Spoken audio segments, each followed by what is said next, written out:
Hey, make sure you check out guitarmerch.com. We've got loads of cool guitar, music, and everyone loves guitar t-shirts, hoodies, and mugs, and everything comes with a 30-day money-back guarantee, so there's no risk to you. Head on over to guitarmerch.com. Hey, something different for today. I was asked to be a guest on Sam Fisher's podcast called Cowboys Not Eggheads, and here's that interview. Hope you enjoy it and have a great day. Craig Garber. Hi, Craig. Hey. Craig Garber is the host of the popular podcast and YouTube channel Everyone Loves Guitar. A lifelong music enthusiast, Craig didn't start playing guitar until he was 52 years old. Starting from zero and with absolutely no contacts or background in the music industry, Craig has grown Everyone Loves Guitar into the largest long-form celebrity musicians interview platform with over 860 guests. In 4+ years, the show's had over 2.1 million, with an M, podcast downloads and over 1.6 million views on YouTube. Wow. Congratulations and welcome, Craig. Thank you, and thanks for having me, Sam.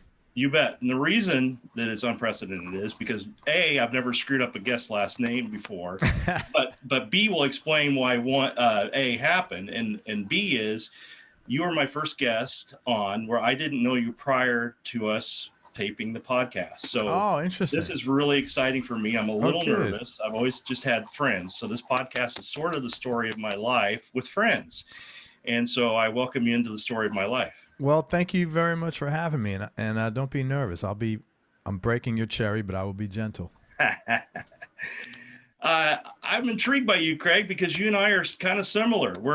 I think you're a few years older than I am. I'm 53, but like you, I started playing guitar after I played a little in college, but started playing guitar and got serious about it. Started taking lessons, coming upon 3 years ago. So I was 50 when I got back into it. I recently retired, and so I'm a podcaster and a guitar player and a wannabe comedian. Good for you. Congratulations on that. Thank you. Pandemic did a lot of strange things to us. Actually started this podcast, but I didn't know who you were, and I came across, we have a service that's called Pod Match, and you came up as a match. I'm like, yeah, I think so. So welcome. I'm really excited to have you on today.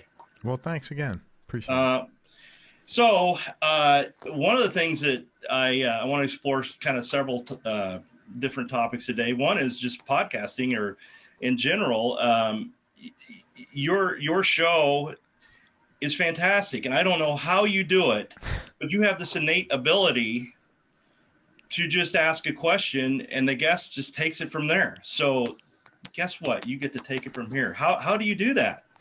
First, thank you. I appreciate all the kind words that you said. That's really nice of you. Okay, I get that question a lot, and so there's a few different answers. My approach to stuff in general is there's an old, I don't know if you're familiar with Charles Bukowski, the writer. No. He was a guy like back in the 60s and 70s pretty much, and he wrote fiction but based on reality. He's a great writer. Anyway, he had this thing, he said, don't try.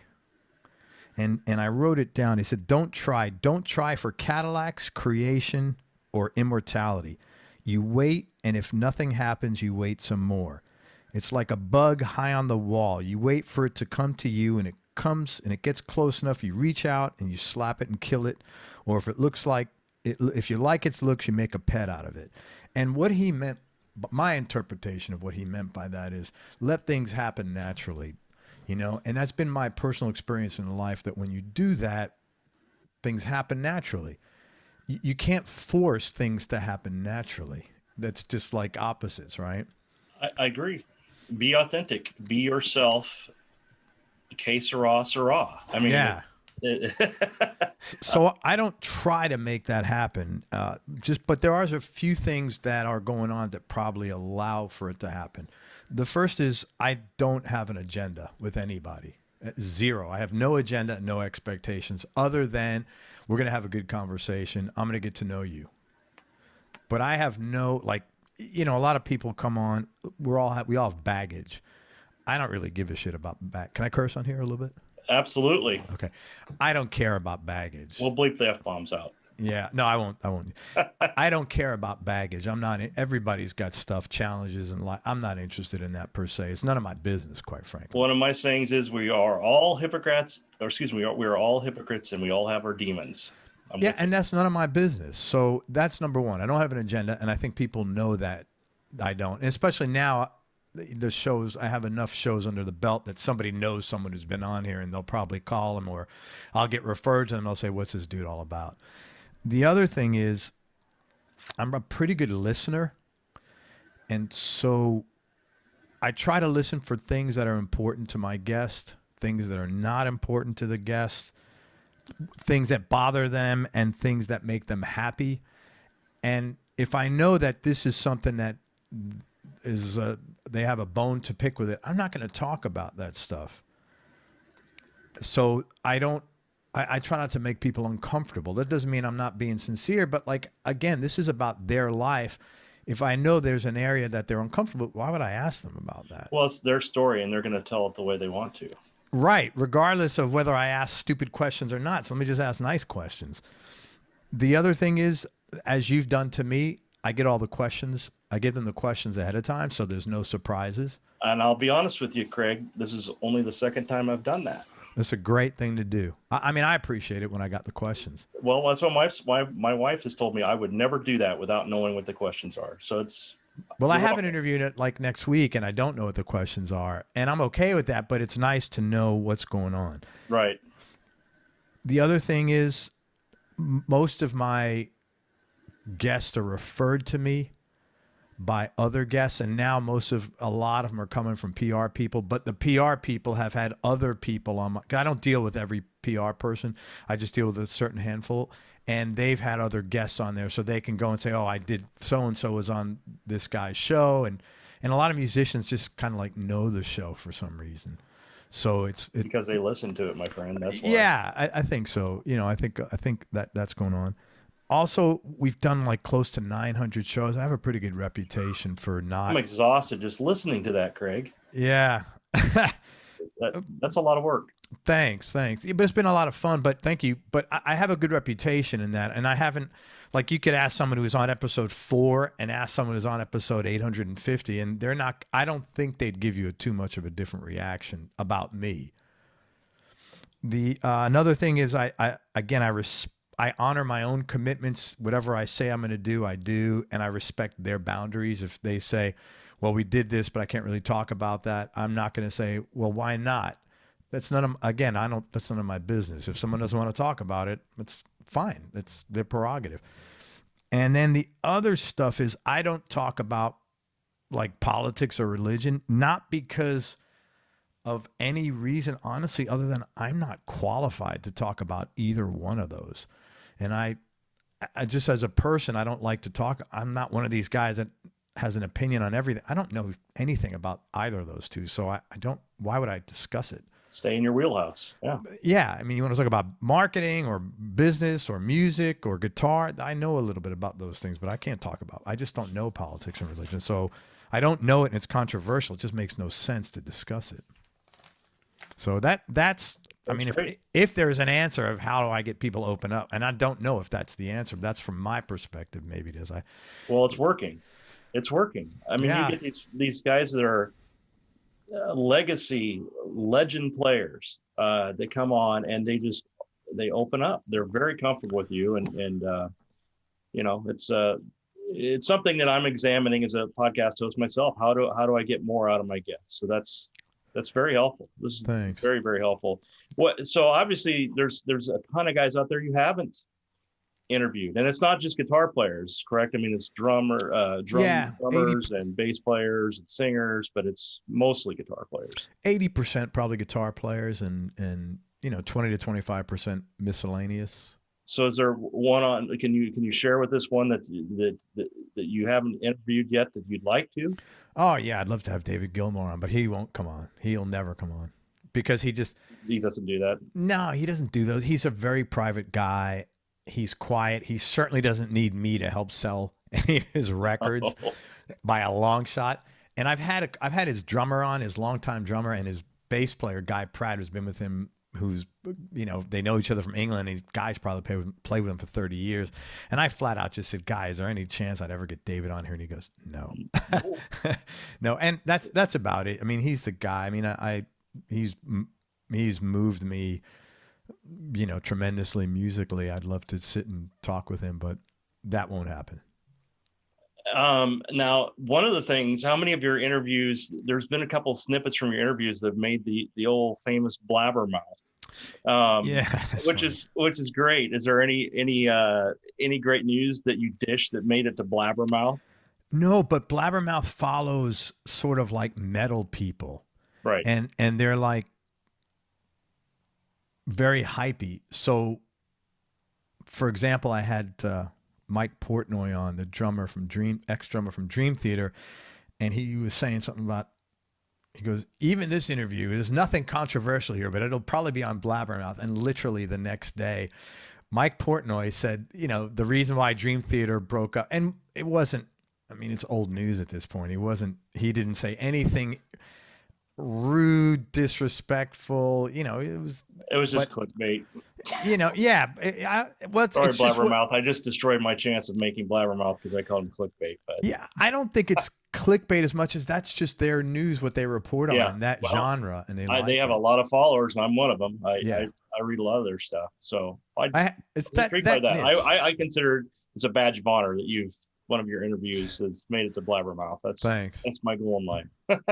Well, thanks. Yeah, Ray Luzier, the drummer from Korn, a lot of the metal guys and some of the punk guys too. I think maybe Ricky Warwick's interview or something. The one that stood out to me was what are we, 5 minutes into this interview, and I'm already going to tell you who my favorite guitar player is, and I don't think you've interviewed him yet, is George Lynch. And Jeff Carlisi, you interviewed Jeff. Yeah. And he said something in the light of, when George is on, there's no better guitar player in the world than me, which I have to agree with. But he's a great guitar player.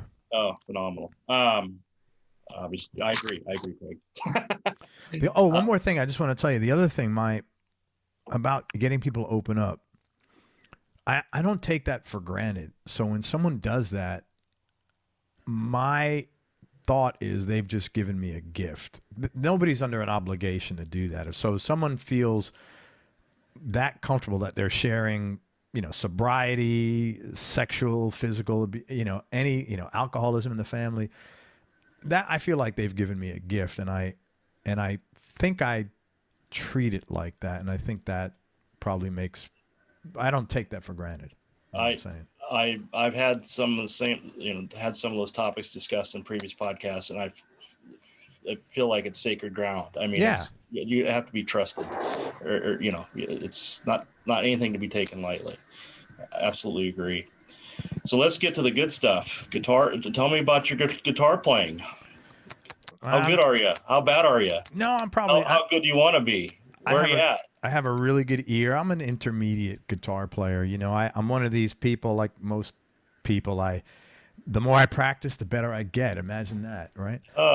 Isn't that how it works? But I take lessons, and I'm not under any. I don't put pressure on myself. I'm trying to enjoy the journey. I would love to be able to start playing with somebody, and I just got. You ever go to this website called? Hang on. It's called bandmix.com. I have not. I'll check it out. So Bandmix is a website. It's like a matchmaking website for musicians. I'm sure there's a bunch of these. Anyway, someone just reached out to me on there the other day that he's looking for, because I'm looking to play rhythm. I'm not strong enough to play lead, I've never played in a band. I can't go play lead guitar, and so I think I'm gonna. I said to my wife, "Boy, she said, I said I don't have any time." She goes, "No, I think you have more time than you think," and so I bounced it off my music teacher as well, and he goes, "Yeah, man, you should do it." So I'm gonna get back to the guy and see if I can do it. Awesome. Good for you. And that's my goal. I've stated it this season when someone interviewed me on my own podcast. But anyway, That was my goals. I want to be able to play on stage, just one song, by the time I'm 60. And I'll tell you what, rhythm is, I just got back from the Monsters of Rock cruise, which Oh, cool. you should actually go because you could get a ton of interviews because everybody's there. But, it was not seeing live music to any extent in the last couple of years. I just really went and absorbed and appreciated these players. I mean, phenomenal players on this boat. You had Richie Kotzen, you had Nita Strauss, you had Adrian Vandenberg, who had played in America for the first time in 30 plus years. But I was able to get up close to these guys and very casually watch them play guitar. And it's all, for me, it used to be about the left hand. No, man, it's the right hand. These guys are so impeccable.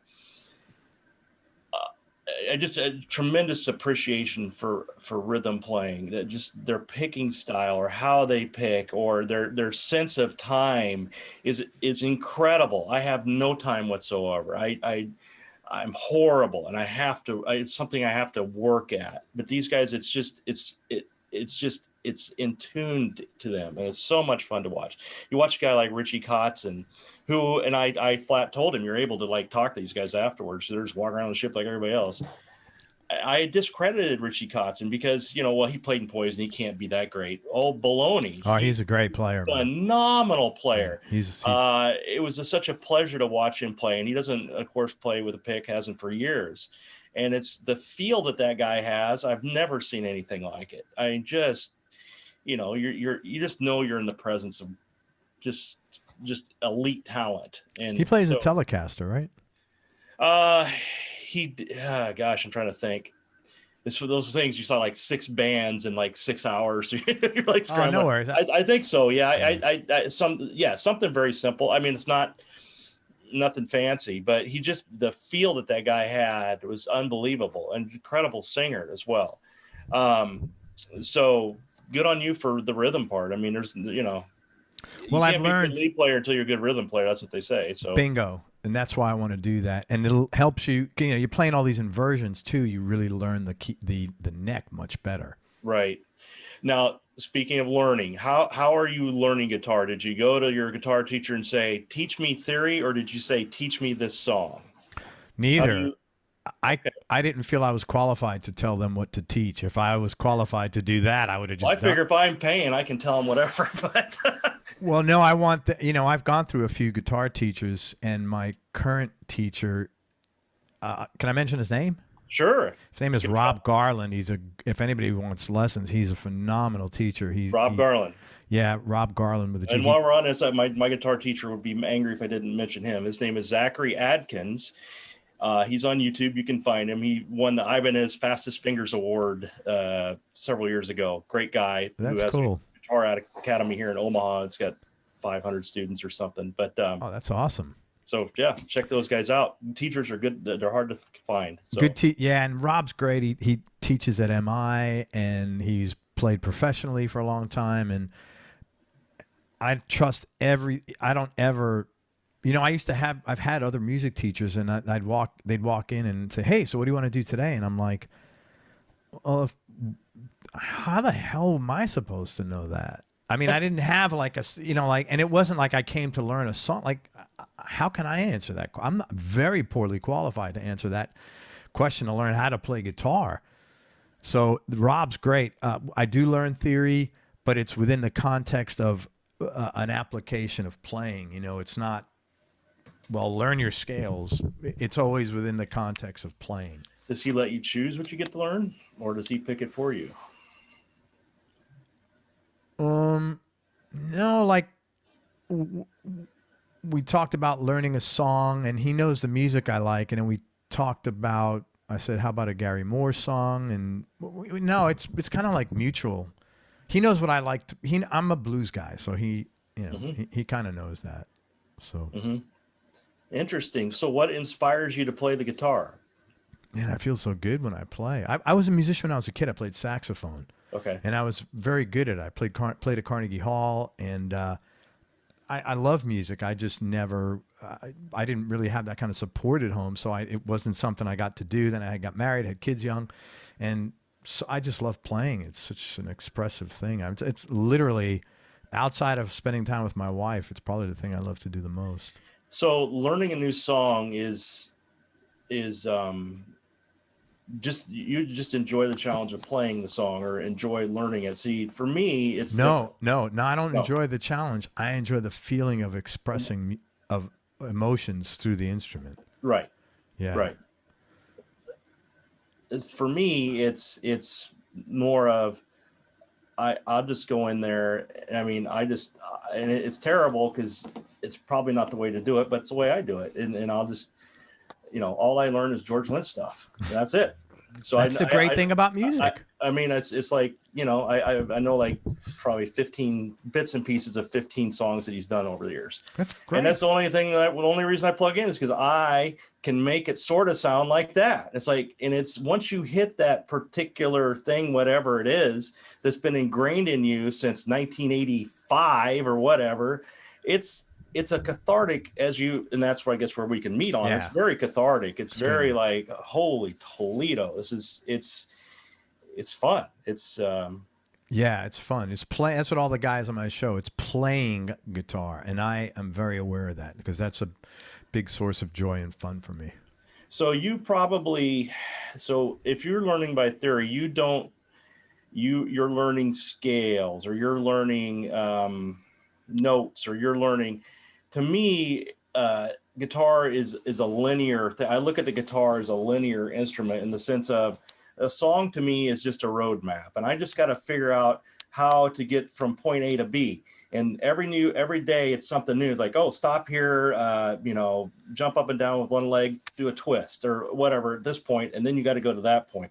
That's the way I sort of connect how to play guitar in my mind, which is probably well, there's no right or wrong way. That's the way that I learned. That's not the way that doesn't sound like the way that you learn. I don't really learn scales. I'll learn like, okay, so here's a seventh chord or on the 1, 4, 5 and a major. You're playing major on the first, but the minor works on the 4, and here's why. See, and I don't already. I'm lost. I don't know any of that. Yeah, so I'll learn the I know chords because again I used to play years ago saxophone. You had to read and stuff, so I know chords. But now it's just a question of learning the neck better and better and better to understand what notes go. My brain is faster than my hands because I don't have the skill yet. How inspired by tone are you? I mean, are you a gear freak? Do you have to have X, Y, and Z hookup? You just plug it in and go kind of guy? Not at all. I plug in. I have a couple of pedals. It means it's in your hands, my friend. It's gonna be here, and in your hands. I just don't. I'm not a technical guy with anything. I don't.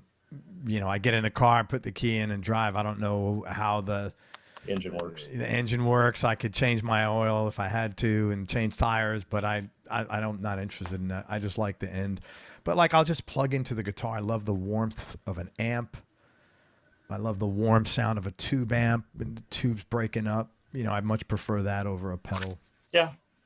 Again, it's just a personal preference. There's no absolutely zero right or wrong on that. That's why there's so many good guitar players on your shows. They're all different. I mean, it's everybody views it differently. Yeah. That's great. So is there one lick that you've learned recently that just like, wow, I got it? Or was there one like, for me, the first time I heard AC/DC Back in Black, it blew my head off. and who knew it was going to be so easy to play, but nobody can play it like that other than AC/DC. Right. Is there some kind of like something like that's comparable for you? Yeah, there was the first full solo I ever learned was on a Rod Stewart song, and I'm drawing a blank on the name of it. But what happened was I learned the lick, and it was a little complicated because I think the guy tuned down.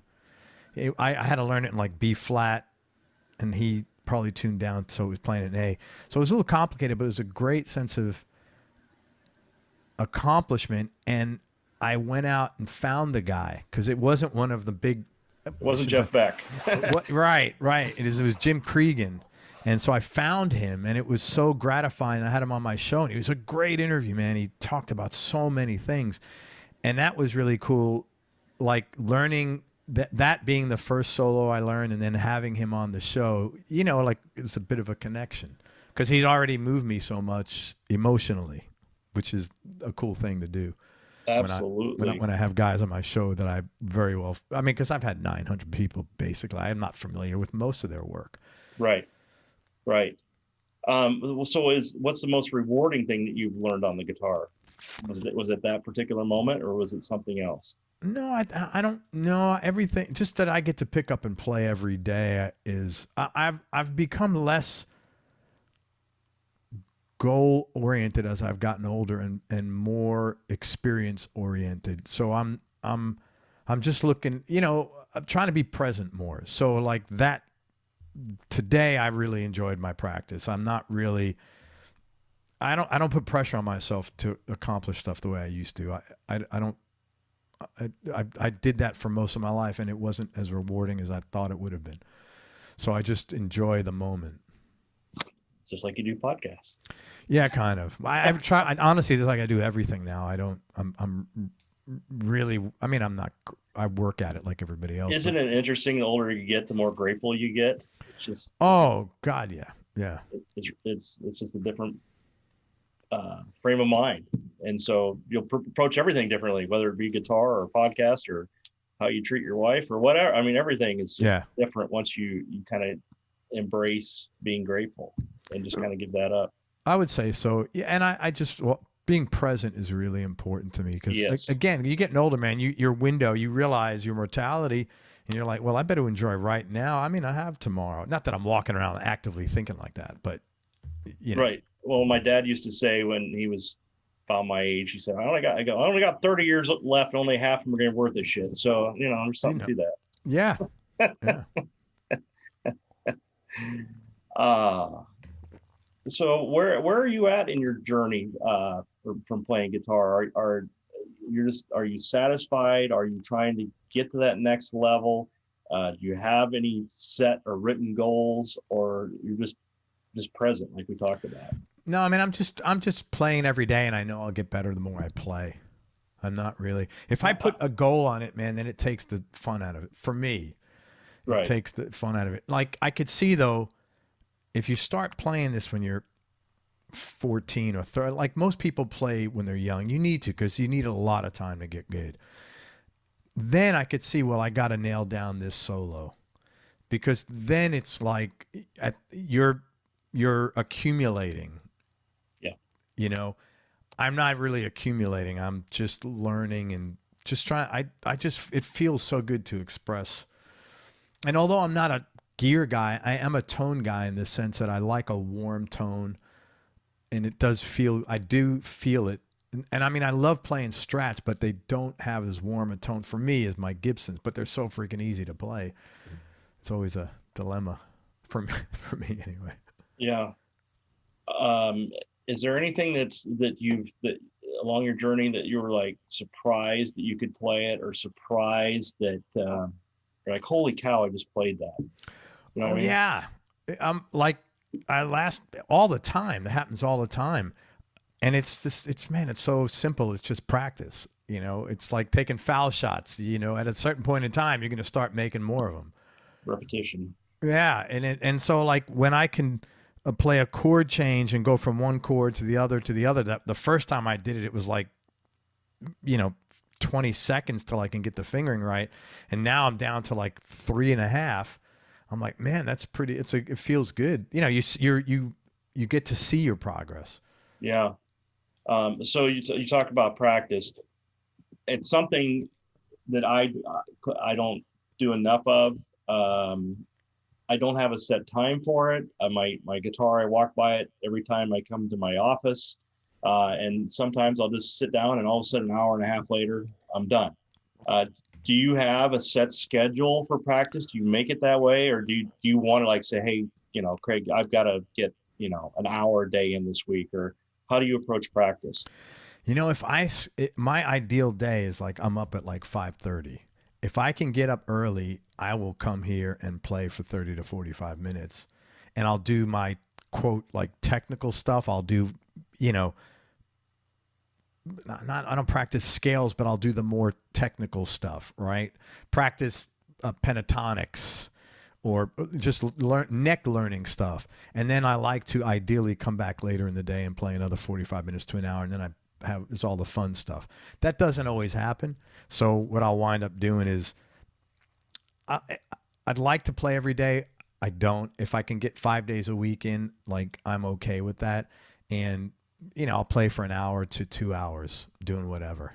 So if you go on vacation for 3 weeks, you take a guitar with you? No, I did that once. And, you know, I don't, if I vacationed all the time, I would, but I don't. So like when I'm on vacation, I'm on vacation. You're on vacation. Yeah. Plus I'm going to, like, I'm with my wife. I'm like, hey, hon, I'm going to play guitar for, and she would not care, but I wouldn't want, I just don't feel cool doing that, you know? So I just got back last night from about being out of town for 6 days. And sometimes I find I'm so refreshed from not touching guitar in 6 days. I'm like, there you go. You know, you're like, man, I'm not so bad. You know, time off does do that. I have found that too. Yeah, it's interesting, but I do need to practice more. And it's, I think everybody feels that way, even if you're, well, you've inspired me. I mean, I, you know, your attitude and philosophy towards it is on point. And I need to be, because eventually I know to get better, I'm going to have to do things like use a metronome. Oh yeah, I use I do play to a I know you do, because you want to play, and you're an intermediate guitar player. I'm not, and I'm not going to get there until I start using one of those stupid things. But, well, Jeff Carlisi from 38 Special, he's a buddy of mine, and we were talking. You know, I became friends with him on the show. In fact, I owe him a call. And I'm sorry, Jeff. He said to me one time, Craig, you got to use a metronome. And I'm like, okay, when Jeff Carlisi tells you to use them, it's like, even though my teacher has said it to me, when he tells me, I'm like, and I picked it up, and I've never not used one since. Yeah.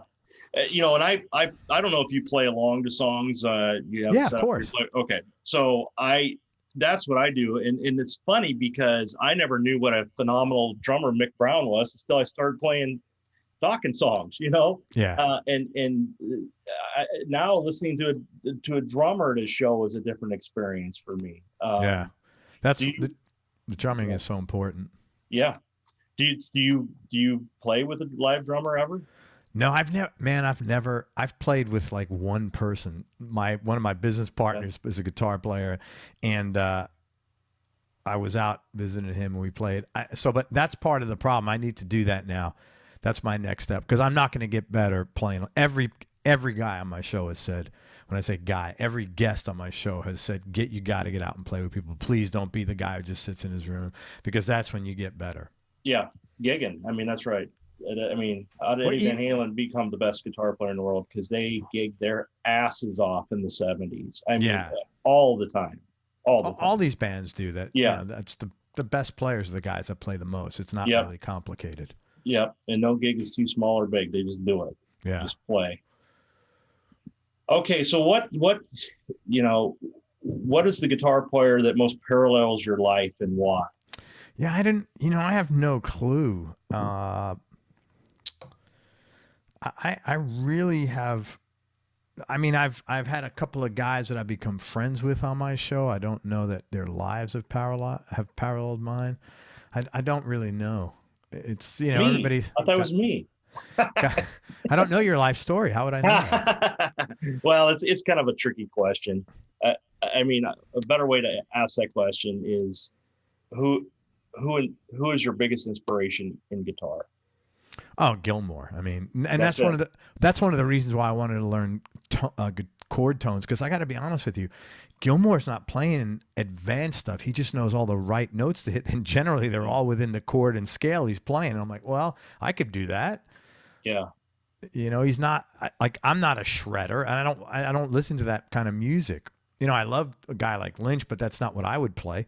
Right. It's just not my thing, but I could play Gilmour stuff. I just got to learn it. That's why I kind of pursue structure a little bit. Sure. Is he the first guy? I mean, when was that moment where you knew that you loved music, or that you knew, like someone asked me, when did you know that you loved rock and roll? And for me, it was the AC/DC moment. I was in 6th grade. I mean, I can tell you exactly what I was doing, where I was at, what happened, what everybody was wearing. I mean, it was very powerful moment. Do you have a moment like that? Do you remember hearing something as a kid like, holy moly?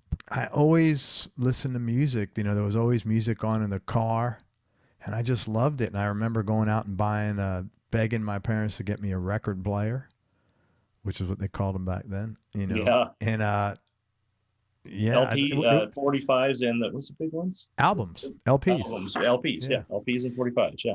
And so it was music. One. Yeah, music's it's always been important to me. Something about it from the time I heard it, I just liked it, and it was always a great feeling and a bit of an escape as well. Now you've obviously interviewed a lot of folks and got to know some folks, as you just mentioned. Have you ever? So you already answered the question, but you haven't jammed with any of them yet. But if you could, would you be? If you had an opportunity, so I had an opportunity to play. I'll tell you a quick story. George Lynch custom made me one of his guitars. He has this line called Mr. Scary Guitars. Sure. And he built this guitar, and he loves that guitar, as do I. And we kind of have an arrangement that if he's on the road somewhere, I'll show up at a sound check and give it to him, and he plays the guitar that night. So at one time in Vegas, it's been several years, but I showed up and I said, I literally handed him the guitar. Well, he goes, "Why don't you come up here and see what you got?" And I go, "George, there'll be no playing with the guitar. I'm not sure. In God's green earth would I play." So would you, if you had an opportunity to play with Gilmore, would you? Yeah, why not? I mean, I have to be a little better. But like I'm good friends with several, not a bunch, but like several of the people on my show, and I have no problem playing with any of them. I played with my business partner, John DeFaria. Mm-hmm. He's a great guitar player, and it was just so nice sitting with him. I'm buddies with Dave Amato from REO Speedwagon. He's one of the greatest guitarists I've ever seen, believe it or not. You think REO one of the greatest bands I've ever seen. By the way, 38 Special is also a phenomenal band. Amazing. I mean, you just look at them like, these guys have done this once or twice. I would totally play. I just need to be a little more fluent. Greg Martin from the Kentucky Headhunters is a good buddy of mine. We like the same kind of music. I played Greg's guitar when he was here. I would have no problem playing with any of those guys. They're all really cool guys. I just got to build my chops up a little more. Yeah. To get to the point, and probably know a few songs besides a blues jam. Right. Yeah, I'd have no problem playing with anybody. Yeah, you've just answered. I want you better a guitar player you are than I am, because I don't have the kahunas. I mean, I'm one of those. There's a funny video that went around, I don't know, a while back, but it showed the different types of people in a music store, playing guitar, like the guy who thinks he can play every note on the sun, on the water, smoke on the water guy, the guy that wants to see every guitar in the store and know everything about it. I mean, it's just hilarious. But I'm the guy that like, you're playing something and somebody like walks by and you're like, you're like very shy, so. Yeah, I don't care. I don't care what people think of me, to be honest with you. Well, I don't either, but I want to be respected, and I don't feel like my playing right now is respectable. So I get that. Sure. I gotta kick it up. I get that. You gotta kick it up. So I've done a little research on you, and you're a guy that keeps in shape and goes to the gym, and it's something it's very important to me. I go to the gym every day and do crazy things at this cult called CrossFit. But how is keeping in shape the same as learning or practicing guitar? And I think it's like, for me anyway, it's discipline. It's realizing that repetition over time is guaranteed to give you improvements, especially if your expectations are realistic. You're not going to go to the gym and train for 6 months and get ready to compete. That doesn't make any sense. It makes you feel good. It makes me feel good anyway. It's kind of spiritual in a sense that you're connected to your body. You're doing something that's a benefit for you, both short and long term. And man, long term, who would have ever thought?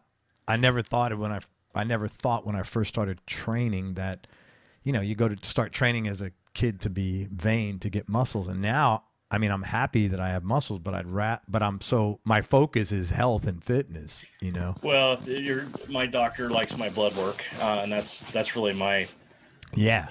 To me, that's where it's at. Absolutely. All Plus that other stuff feels good. Yeah, absolutely. So what are the top 3 things you've learned about what makes celebrity musicians and artists different from the rest of us? Okay, that was a good question. Honestly, I've learned some things, but I don't think they're that different. I don't think we're that different. They've just practiced a different craft. They've done their reps. And now there is certain characteristics I feel that creative people have that other people don't necessarily have that are pretty common. And I wrote a few of them down. First of all, they're overall much more open-minded to stuff in general, whether it's ideas, philosophies, how other people think. They do what they do to have fun. Again, it's playing guitar, it's not working. So they're very playful people, basically. They are more emotional in general as far as willing to share and be a little more vulnerable. They're more comfortable. Unless you're Richie Blackmore. Yeah, I haven't had him on the show. I don't know. He's a piece of work. So I've heard. Yeah, I had Ian on the show, but not Richie. They're more emotional. They're comfortable being vulnerable, like I said.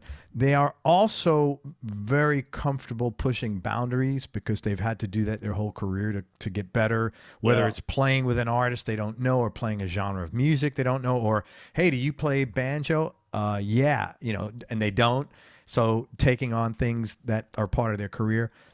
They also overall, more so than business people, because I'm sort of both, they're more focused on being better people. Not that I'm not judging. I'm a business person myself, so I'm not saying anything. But more so, their pursuit of higher learning and self-actualization tends to be a little higher, and they're less guarded. They're more comfortable being vulnerable, but that's why they are also more susceptible, like in a business setting, to sign bad deals, to not understand things. Yeah, I once heard Mick Brown say that the business side of the brain, the creative side of the brain are just two different. You have to be good at both, and there are players out there lucky enough to realize that. Guys like Steve Vai or Billy Squier, the guys that own their publishing from day one. Right. That totally get the business, the protect yourself, protect your product. But it's just not, those two brains are very unique to find someone that has strengths of, that understand both sides of that brain. Very much. So I'm going to close thank you. This has been great, by the way. Thank you. Really enjoyed it. You say happiness is a choice. Choose wisely. Couldn't agree more. I mean, many years I did, I used to say I had a love-hate relationship with my career. I loved it a little bit more than I hated it. And then once that sunk, I'm done. What do you mean by that? What do you mean by happiness is a choice? Choose wisely. And like how you feel is a lot more up to you than you think. And we all have unpleasant things to deal with from time to time. But how you react to that is really up to you. You can look at it negatively or you can look at it positively. And so it's your choice. And so I say that to remind myself of that just as much as I'd like to share that with others, because it's up to you. To be happy, it's totally up to you. You don't need to rely on other people or life circumstances. Sure, we all go through stuff that is unpleasant, but then you can find things that you need to be grateful for. Yeah, couldn't agree more. Craig, I really appreciate it. Tell my listeners where they can find you, and how they can contact you if they want to contact you. And also, if you're cool, I'd like to just mention a project I'm working on. First of all, please. Thanks. Everyone Loves Guitar is all over the place. You can find us online, everyonelovesguitar.com, or on the YouTube channel, or on all the social media channels. Everything is under Everyone Loves Guitar. If you want to reach out, the podcast title of this episode is going to be called Everyone Loves Guitar, so it'll be easy. If you want to reach out to me, we have a contact form on the Everyone Loves Guitar page. I try my best to respond to everybody, but just give me some time and patience. I have a day job still, right? Well, I have a bunch of projects I'm involved with. Yeah. We just started a new business called Music Licensing Profits, and basically that is an online program to teach musicians and composers how to get into the music licensing business. My partner in that, his name is John DeFari. I've mentioned him a couple of times. He has placed close to 9,000 songs into movies, commercials, trailers, documentaries, any kind of online streaming media, anything that's out there. He's done it over the last 20 years. And music licensing is becoming very popular for a number of reasons, mostly because it's the last bastion of a musician's ability to get royalties. If your song gets picked up, you'll get royalties on it.